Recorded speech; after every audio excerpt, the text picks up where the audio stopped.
next couple of minutes, I'm going to show you how to map a command or a function to a keyboard shortcut.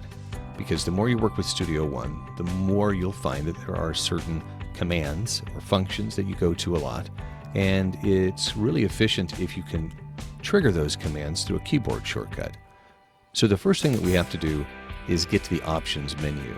And right now I'm on Windows, so I'll go, in this case, to the Studio One menu and select Keyboard Shortcuts or Options. I'm going to select Options. Under the General tab, you will see 4 tabs underneath that. Right now it's already set for keyboard shortcuts. Now when I'm on here, I'm going to search for the command that I want to set the keyboard shortcut up for.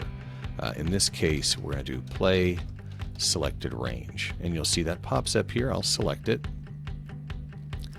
and in this transport play selected range right here, it's identifying which one I've selected. It tells me that there's already a keyboard shortcut set up for that. Now I can either set up a new keyboard shortcut for that, or I can remove the one that's there. So let's just remove it for now, and we'll apply.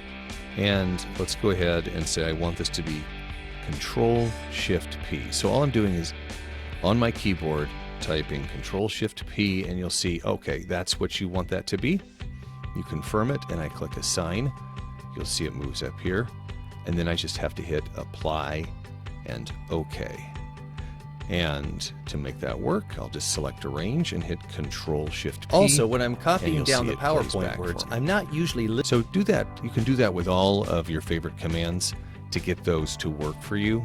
And especially for folks like me who are in VoiceOver that don't have to use all the functionality in Studio One, it's really easy to grab commands that you won't otherwise use that are already mapped to Studio One and just map over the top of them.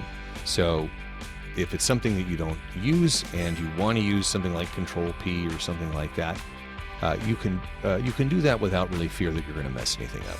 So I hope that was helpful, and look for other videos as I answer more questions as they come in. Take care.